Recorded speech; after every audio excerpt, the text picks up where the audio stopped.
Look how gorgeous this scope looks. Oh, whoa, this is a game changer. This knob right here is going to change which lights are illuminated. Welcome back to Microscope May. This episode we are taking a look at the Sunshine R360 Pro. This is one of the scopes I'm most excited to take a look at just because of how weird it is. There's a lot of really interesting features that I haven't seen on other trinoculars. So I'm reviewing one microscope per week for the month of May. None of these videos are sponsored. I bought all of these scopes with my own money. So if you guys do want to support the channel, I will have affiliate links in the description for the scope. So this is a more expensive scope. With shipping to North America, this is about a $500 to $600 scope. I think these are relatively new. Mechanic has sort of a reskin of this that's called the Smart Eye. So here's the robot Smart Eye I was talking about. It has the exact same specs and everything, and it looks exactly the same. So I think it's just a rebrand of the same scope. So anyways, let's stop talking and get this thing opened. Again, we have the donut hole box. This is a very funny box shape for the scopes. I'm not sure why all of the scopes come in this. Oh, they have a manual. So we can put that aside. We've also got this nice blue base. Look how shiny that is. Very nice. Probably have the stand. Yeah, this also screws into the base here. I will say that the bar here is taller than the mechanic one we tested. All right, so let's get this out. Wow, that is a beautiful looking scope there. And it's very, very heavy. Looks like it comes pre-installed with the camera mount. So we've got the cover again. This is like sort of a dust cover. Good to know this is going to come with the 240 volt adapter. We've got our eye covers with the Relife logo on it there. So you can see the little Relife R there. And I'm liking this little cover versus the mechanic ones I tried before because these look like they're a little bit wider over here and less wide where you're going to put your eye. Looks like this scope comes with a free cat as well, which is cool. That's awesome. You want that foam. You can't have that. Go away. Go away. Sorry. Anyways, so we have our eyepieces here. We'll take a look at those in a second. Let's get the stand set up first. So here's the part that holds the scope. Got nice glossy knobs on the side here. This is our light, which is very unique to this scope. So we're gonna try this out in a moment here. Let's pull out this guy. This is nice and heavy.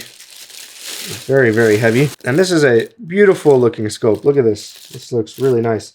We've got a 0.75 times lens auto installed. So we're going to get a little bit of extra working distance automatically. So on this one, we have the zoom right here instead of on the side, which is really cool. And you can already see a pretty large difference with the lens on this scope versus the last one that we opened. And I'll explain why in a moment here. But this scope looks really nice. So here's our port here for the 12 volt input. I'm not actually too sure what this is, but yeah, really nice and heavy scope. And again, this part is metal here at the bottom. This is all metal here. This is metal. These blue covers here are plastic. So let's pop this on the stand. We can preemptively take out our light and lenses here and get the styrofoam put away so my cat stops trying to eat it. Look how gorgeous this scope looks. This is pretty impressive. And the whole point of this scope, I think, is like ergonomics. So instead of having to look down, you can look this way into the scope and still have a pretty good working distance. You don't have to have your chair super high up. So just to give you guys an idea, you can see here, this goes up and down, this rotates, and you can change the distance between the eyes here. So this is very clearly designed around ergonomics. You guys can see up here, I haven't even put the eyepieces in yet, which is generally where you're going to be adjusting the focus is directly on the eyepieces. But on the actual body of the scope, this little area here is adjustable, whereas this one is not. So we can pop the light on here. This is just a magnetic light. And I think you have to line up this little arrow here with an arrow on the light. I'm just going to line this up like that, and yeah, it just snaps on there. So most scopes, especially those that are under $1,000, are going to be finite systems or Greenough style systems. This is what you're going to see on most scopes. You're going to see those two angled lenses in there, and that's in contrast to this scope here, which just has this single shared lens at the bottom. So as you can imagine, there are some pretty significant differences between the two systems. So with the Greenough system, you're going to have those angled optical paths. Whereas with this system, you have a parallel optical path, which you can see here too with the actual lenses themselves. They're coming straight out of the scope instead of angled like the ones that we see on the mechanic. So the benefits of the Greenough system is that because you have that angled optical path, you get a really intense and defined 3D image. Whereas with the parallel one, you're going to get a slightly less 3D image. It will still be 3D, but apparently with the parallel system, the optical quality is better or is improved over the Greenough system, and you're gonna have less distortion. But I guess we'll see how well it works when we get the eyepieces on there and give this thing a shot. So let's take a look at the eyepieces this comes with. These are the other interesting part of this scope. So we have the PL here, which means they are plan corrected. So this means that they apparently are going to have a little bit less distortion around the edges. And then again, we have a 25 field number. This is going to be how wide the optical field is essentially. So we get a maximum of 58 times zoom and a minimum of 7 times zoom. So the 10x multiplies this by 10, which is why we're getting 7 up to 58 times zoom. So we can also individually adjust the focus of these, which is why I was sort of confused why we have this sort of thing here. All right, so after looking into it, the reason for having this is if you don't have eyepieces that have diopter adjustments, you still can do it from the scope. So you only really need to be able to adjust one eye because you can just adjust the focus of the scope itself with your left eye closed and the right eye will be in focus. And then you only have to adjust the left eye. You can also see we have a side mounted camera. So this is going to be the little adapter that focuses the camera. I believe this is a 0.5x lens for the camera. So let me get that attached. All right, so I have a standard wall adapter here for a ring light, for a microscope ring light. Cool, that fits perfectly and it is 12 volts. It does appear as though this successfully powered up the device, and you can see we have a red light in the front here. All right, check this out. This is really, really cool. So on the side here, we have the two knobs. So one of them is a toggle if you press it in for the actual light. So it's going to turn it on and off. And this is going to be our brightness control here. So you can see down here, it's increasing the brightness and decreasing the brightness. But the cool part about this light is this knob right here is going to change which lights are illuminated under the scope. So let me try to flip this around and give you guys a view of underneath the ring light. So you can see when I turn this knob, different combinations of lights are lighting up. And this is going to help with glare. And you can actually see at the top here, as I rotate this and as the lights change, we can see exactly which ones are lit. So this is a really unique solution to glare under the scope. I'm excited to see how well this works. But if you're having trouble reading a chip or something, you can try to change this knob here,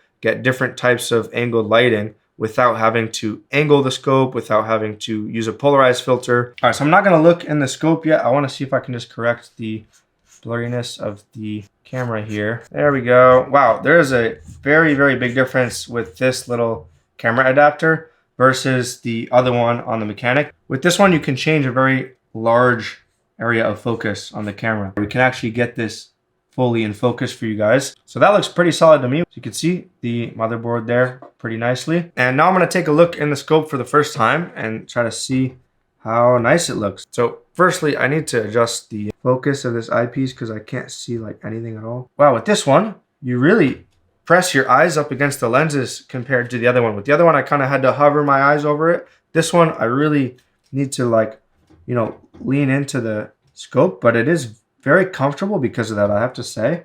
And this is very, very clear optical quality. This looks absolutely gorgeous. Wow.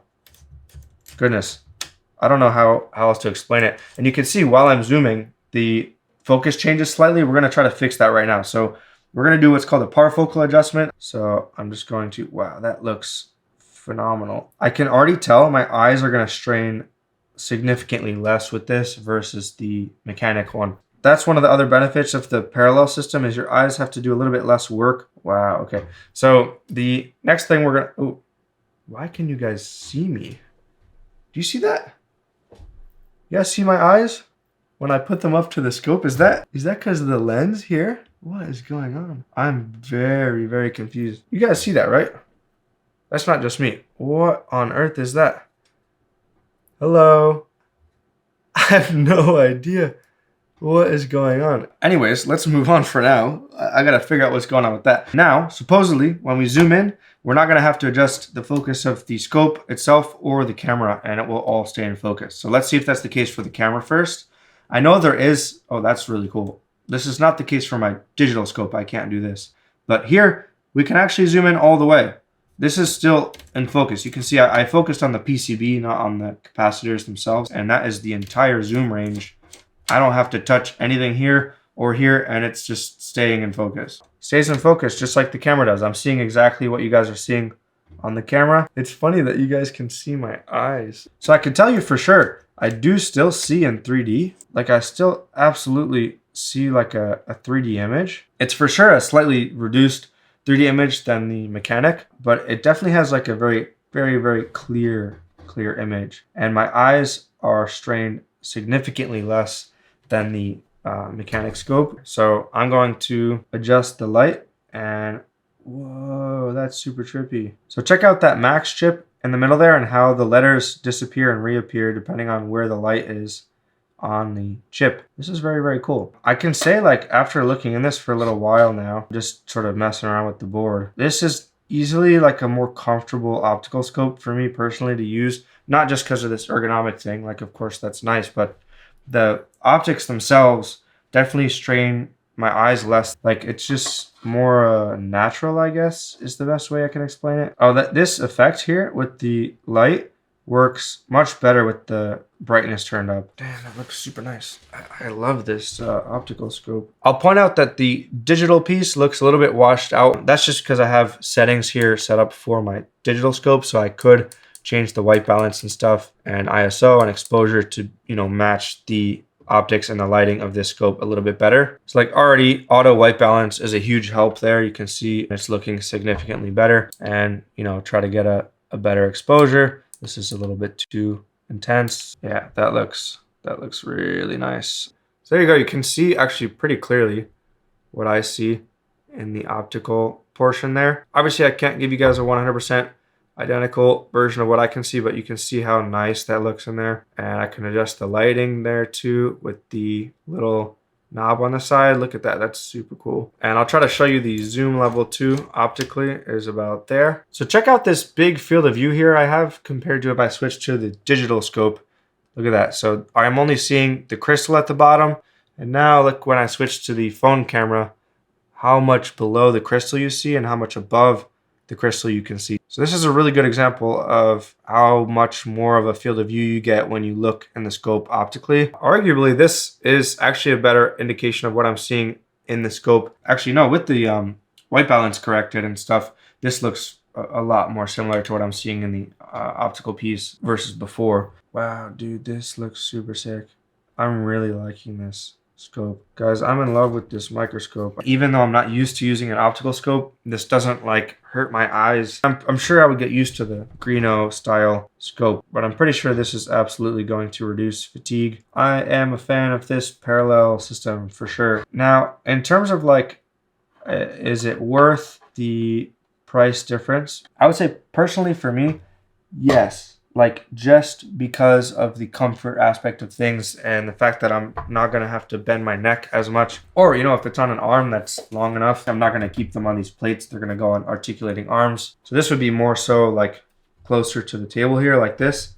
And I can have a straight back and even like sit back in my chair a little bit.